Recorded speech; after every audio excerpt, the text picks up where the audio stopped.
Stop for a moment. Right now, as you watch this video, you believe you are a singular entity, existing only in the physical world. I'm here to tell you that's wrong. What if one person had proof they were living in two realms simultaneously? Not a metaphor, a harsh, enduring reality. This is the story of a psychic medium who spent decades straddling the razor-thin line between the living and the dead. She walked among us, yet worked exclusively with those who had already passed. And her most terrifying realization was this: the afterlife is not a place beneath your feet, it's a state of mind. Everything you believe about the spiritual world, about heaven, hell, or a peaceful rest is about to be challenged. Stay with us. When we discuss the afterlife, our physical minds default to a spatial concept. We imagine a heaven above or a hell below. This is an oversimplification rooted in ancient physics.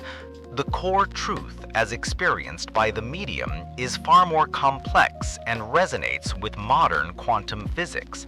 The spiritual realm exists simultaneously with the physical realm, separated only by a breath. The moment the physical breath ceases, the non-physical consciousness remains, operating on a different frequency.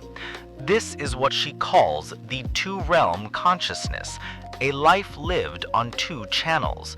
The implication of this is profound.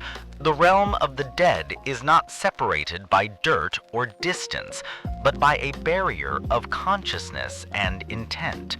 As the ancient wisdom states, the mind is the sole creator of the environment.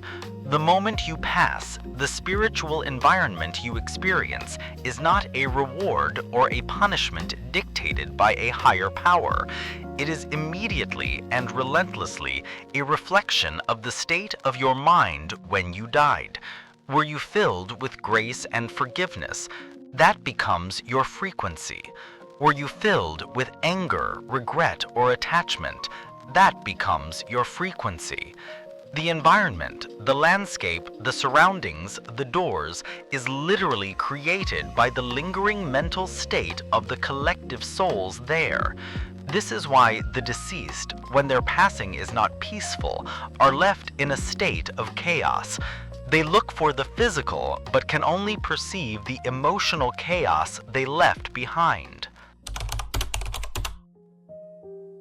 The saying goes, as it is in the mortal world, so it is in the spiritual world. This is not merely a poetic phrase, it is a foundational law. Your behavior, your study, your kindness, or your cruelty in this life dictate the trajectory of your soul in the next. The medium observed that all souls, immediately after death, are simply Vongling, a spirit, but their destination immediately diverges into three distinct spiritual classes based on their mind consciousness at the moment of passing. The elevated, the ascended. These are souls who practice spiritual discipline, virtue, or had a profound life purpose, like the fallen soldier or dedicated monk. They are already super ascended before death. Their consciousness has a clear path. They are led by the light of their own intention and require minimal human intervention. The wandering, the unanchored. These are the souls lost due to sudden, unfulfilled death, accidents, pandemics, or lack of familial ceremony. They are confused. Their consciousness is hoarse and their voice is vo-tang, soundless. They cluster near the earth, seeking compassion, the very spirits we observe in the tradition of the Ghost Festival, Nu Mboti. They are waiting for an offering of compassion. The trapped, the vengeful. These are the souls bound by extreme resentment, often due to violent death or abortion. They don't just wander, they seek justice, often possessing an unseen hand to interact with the living, causing psychological or physical distress until their vengeance is complete. Their consciousness is a prison built by their own hatred. The tradition of making offerings, or gung, in Eastern culture is often misunderstood as bribery or appeasement. But at its core, it is an act of energy donation. When the spiritual body is confused, it is hungry for direction. The offering isn't about the food, it's about the makung, the intention of the living. Consider the simple yet profound act of the gung chung sun, where offerings are made to the wandering souls. The historical offering might be meager, a small bowl of porridge, a few grains of rice. The spirits crave gourmet food, yes, because they're human, but they accept the meager offering because they prioritize the presence of compassion over the quantity of the gift. The ceremony creates a temporal, concentrated vortex of positive spiritual energy. The chants, the prayers, the gatherings, they act as a sonic GPS, providing a clear path for the unanchored souls to follow. The critical insight: rituals done with a grudging heart or for selfish reasons are worthless. Only the presence of genuine adharma, compassion and selflessness in the heart of the living can truly guide a spirit to a higher plane. We must ask ourselves, are we helping the deceased, or are we just soothing the existential fear in our own hearts? If the lessons so far have resonated with your spiritual journey, take a moment, hit that like button right now. It signals the universe and this channel that you are ready for deeper, unseen truth. Now let's move into the most shocking revelation, the trap of the Grand Tomb. This is perhaps the most difficult truth to hear, and it directly challenges modern practices in both East and West. The mediums travels to cemeteries across the world, from the minimal, tranquil lawns of the US to the massive, elaborate tombs of Vietnam, revealed a frightening pattern. The souls of the Vietnamese diaspora buried in foreign lands often feel like a potted plant. They are rootless, yearning for the continuous spiritual stream of their homeland, depending on the living to water them. If the family stops visiting, the plant dies. This speaks to the longing of the soul for its ancestral energy. But the ultimate trap is found in the concept of the grand tomb. In many cultures, we build tombs that are elaborate, taller, and more expensive than our neighbors. We believe we are honoring our ancestors. The psychic experience these graveyards as noisy, chaotic marketplaces where spirits were constantly arguing over the height of their fences, the slant of their roofs, or the beauty of their ornaments.